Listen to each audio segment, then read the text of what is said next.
Hello friends, welcome to channel Bull Track. दोस्तों, ये एक अनप्लान्ड वीडियो है। वीकेंड में जैसा कि आपको पता है कुछ डेवलपमेंट हो गई, लॉकडाउन को एक्सटेंड कर दिया गया और एसजीएक्स निफ्टी करीब 600 650 पॉइंट नीचे गिर गया। काफ़ी लोगों ने मुझसे मैसेज किया और ये जानना चाहा कि बाजार के प्रति मेरा अब क्या व्यू है। दोस्तों, अगर आप ग्लोबल मार्केट्स को ट्रैक कर रहे हैं तो आप देख रहे होंगे कि करीब करीब वर्ल्ड के सारे मार्केट्स, स्पेशली यूएस और यूरोप के, रेड में है और 2 से 3% की गिरावट फ्राइडे को उन्होंने दिखाई। एक तरीके से हम ये कह सकते हैं कि बाजार के यहां से गिरने का दौर शुरू हो गया है। इसके 2 प्रमुख कारण हैं। पहला कारण ये कि जैसा कि हमने आपको पिछले वीडियोस में बताया कि बेयर मार्केट पैटर्न्स में एक पहला स्टीप फॉल होता है, उसके बाद एक बेयर मार्केट की रैली होती है 20 से 25% की। ये रैली अब हमें लगता है कि कंप्लीट हो चुकी है और बाजार ने एक इंटरमीडिएट टॉप बना दिया है और वहां से बाजार को नीचे गिरना चाहिए। तो ये एक टेक्निकल कारण है जिसकी वजह से हमें लगता है आने वाले दिनों में बाजार को गिरना चाहिए और इसके बारे में हम आगे भी वीडियो में बात करेंगे।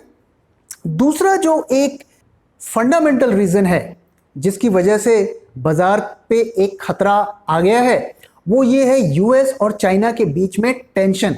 प्रेसिडेंट ट्रंप ने अभी कुछ दिनों पहले ये स्टेटमेंट दिया कि वो चाइना पर नए टैरिफ्स लगाएंगे एज एन पनिशमेंट, क्योंकि वो ये बिलीव करते हैं कि चाइना ने इस वायरस को अपने लैब्स में बनाया और दुनिया भर में स्प्रेड किया।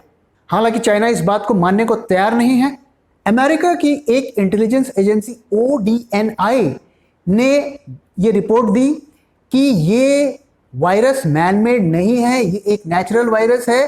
तो एक तरीके से उस रिपोर्ट में उन्होंने चाइना को क्लीन चिट दी, लेकिन ट्रंप एडमिनिस्ट्रेशन इस रिपोर्ट को खारिज करते हुए ये कहा कि चाइना ही इसके लिए रिस्पॉन्सिबल है और चाइना को इसका परिणाम भुगतना पड़ेगा। ट्रंप एडमिनिस्ट्रेशन का ये ब्लेम है चाइना पर कि उन्होंने समय रहते वर्ल्ड को चेतावनी नहीं दी और साथ में अमेरिकन साइंटिस्ट को चाइना आकर इस वायरस को इन्वेस्टिगेट करने नहीं दिया। और स्थिति अब ये बन गई है कि ग्रेट ब्रिटेन, जर्मनी और ऑस्ट्रेलिया भी अमेरिका की इस बात का समर्थन कर रहे हैं कि चाइना ने इस वायरस की सिचुएशन को सही तरीके से हैंडल नहीं किया और पूरी दुनिया की इकोनॉमी और उनके लोगों की जिंदगी को खतरे में डाला। दूसरा, अमेरिका के एक लॉयर ग्रुप ने चाइना पर $20 ट्रिलियन का एक मुकदमा ठोक दिया है। हालांकि इस मुकदमा से कुछ खास होने जाने को नहीं है, क्योंकि ये इंटरनेशनल कोर्ट्स में जाएगा और उसका ट्रैक रिकॉर्ड कोई बहुत अच्छा नहीं है। लेकिन ये सारी डेवलपमेंट ये हमें बताने की कोशिश कर रही है कि वर्ल्ड में एक नया कॉन्फ्लिक्ट पैदा होने जा रहा है जो कि वर्ल्ड को डिवाइड कर सकता है और वर्ल्ड की इकोनॉमीज को खतरे में डाल सकता है। तो आइए अब हम बाजार की बात करते हैं कि बाजार में क्या होने वाला है और हम इस बाजार में क्या एक्शन ले सकते हैं। दोस्तों, हमने पिछले 3 साल के डेटा का एक एनालिसिस किया और उसमें हमने ढूंढा कि ऐसे कितने मौके आए जब बाजार 3% से ज्यादा गैप डाउन हुआ। हमें टोटल 7 केसेस ऐसे मिले जिसमें 3% से ज्यादा का गैप डाउन हुआ था। उन 7 में से सिर्फ एक केस ऐसा था जो 2018 में हुआ था। बाकी सारे केस मई 2020 के करेक्शन में ही हुए थे। दोस्तों, अगर इन डेटा पॉइंट्स को हम स्टडी करें तो हमें एक बहुत इंटरेस्टिंग चीज इसमें से दिखती है कि जब भी गैप डाउन हुआ और अगर हम उसका एवरेज देखें तो उस गैप डाउन का 80% रिकवरी इंट्राडे में हमें देखने को मिली। इसका मतलब यह हुआ कि अगर बाजार 100 पॉइंट गैप डाउन खोलता है तो इंट्राडे में उस 100 पॉइंट का 80% रिकवरी हमें दिखने को मिल सकती है। इन 7 केसेस में से 3 केसेस ऐसे थे कि बाजार गैप डाउन खोलकर ऊपर की तरफ क्लोजिंग दिखाया और 4 केसेस ऐसे थे जो क्लोजिंग ओपन से नीचे हुई। तो इस डेटा पॉइंट से हम क्या कंक्लूजन निकाल सकते हैं? हम ये कंक्लूजन निकाल सकते हैं कि अगर निफ्टी मंडे को 9250 के आसपास ओपन होता है तो बहुत हाई चांसेस हैं कि ओपनिंग के बाद हमें एक बाउंस देखने को मिलेगा और वो 9400, 9450 तक ले जा सकता है। इसके बाद बाजार ग्रीन में क्लोज होगा या रेड में क्लोज होगा, ये अभी से बताना संभव नहीं है, क्योंकि जब बाजार खुलेगा उस दिन का जब डेटा हमें मिलेगा उसके बाद ही हम ये कुछ कंक्लूजन निकाल सकते हैं। तो दोस्तों मंडे को हमें बाजार में क्या एक्शन लेना है? सबसे पहली बात, अगर बाजार 4-5% नीचे खुलता है तो आपको शॉर्टिंग नहीं करनी है। अगर आप पोजिशनल ट्रेड कर रहे हैं तो आप बेयर पुट स्प्रेड स्ट्रेटजी में पोजीशन लगा सकते हैं। ये स्ट्रेटजी अगर आप बनाना चाहते हैं तो आप खुद से ही बना सकते हैं, या आप चाहें तो हमारे app call and put analyser में जाके भी इन स्ट्रेटजीज को देख सकते हैं, और बहुत सी स्ट्रेटजीज आपको वहां पे बिल्कुल फ्री ऑफ कॉस्ट मिल जाएगी। अगर आप गैम्बल करना चाहते हैं और नेकेड पोजीशन ही बनाना चाहते हैं तो हमारी आपसे ये सलाह है कि एक बाउंस आने के बाद ही आप उसे शॉर्ट करें, और वो बाउंस 4 से 5% तक का आ सकता है, इस बात को ध्यान में रखें। अगर आप इन्वेस्टर हैं, लॉन्ग टर्म इन्वेस्टर हैं, तो आपको क्या करना चाहिए? देखिए, बहुत स्ट्रॉन्ग चांस है कि आपको इंट्राडे एक बाउंस मिलेगा। शायद ही आपके पास आखिरी मौका होगा अपने बुरे स्टॉक्स को पोर्टफोलियो से निकालने के लिए या अपने पोर्टफोलियो को रीशफल करने के लिए। तो आप चाहे तो ये एक्शन ले सकते हैं।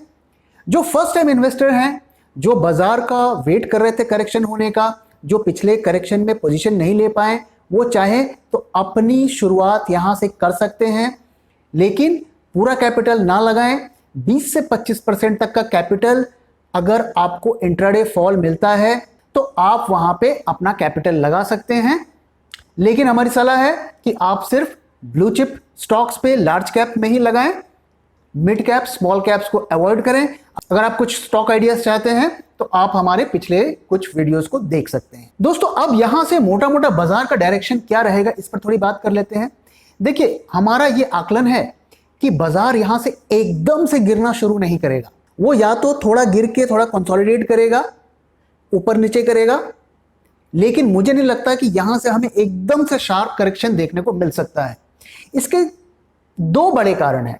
पहला कारण तो ये कि आज के दिन अगर आप बात करेंगे तो 99% लोग बेरिश हैं, क्योंकि SGX में डाउन दिख रहा है, ग्लोबल न्यूज नेगेटिव में है, ग्लोबल मार्केट्स नेगेटिव में है। और जब बहुत ज़्यादा बेरिशनेस सेंटिमेंट में होती है तो बाजार यूजली नहीं गिरता है, क्योंकि अगर हर कोई बाजार को शॉर्ट ही करने लगेगा, सेल ही करने लगेगा, तो बाजार में बायर कहां से आएंगे, उनको खरीदेगा कौन, और प्राइसेस वहां से रिबाउंड करने लगेंगे। तो ये तो एक टेक्निकल रीजन है जिसकी वजह से मुझे नहीं लगता कि बाजार एकदम से यहां से गिरना शुरू हो जाएगा। जो फंडामेंटल रीजन है जिसकी वजह से मुझे लगता है कि बाजार एकदम से नहीं गिरेगा यहां से, वो है स्टिमुलस। दोस्तों, स्टिमुलस का आना अभी बाकी है और हमें देखना है कि उस पैकेज में क्या आता है, और वो बाजार को कहीं ना कहीं थोड़ा बहुत सपोर्ट देगा। लेकिन हमारा जो व्यू हमने आपसे पिछले वीडियोस में शेयर किया था कि बाजार को यहां से गिरना ही है और 7700 तक जाना ही है बाय जून 30। लेकिन ये गिरावट ऐसा नहीं है कि अगले हफ्ते से ही गिरनी शुरू हो जाएगी। थोड़ा बहुत नीचे गिरने के बाद बाजार को संभलना पड़ेगा और उसके बाद वो धीरे धीरे अपनी स्पीड पकड़ेगा और बाय जून 30 तक उसको 7700 के लेवल तक चले जाना चाहिए। तो दोस्तों, इसी के साथ इस वीडियो को यहाँ पे रैप अप करता हूँ। आशा करता हूँ आपको ये वीडियो पसंद आया, और अगर पसंद आया है तो प्लीज़ वीडियो को लाइक करें, अपने दोस्तों के साथ शेयर करें और हमारे चैनल को सब्सक्राइब करें। So thank you very much for your time दोस्तों। फिर मिलेंगे किसी और वीडियो पे।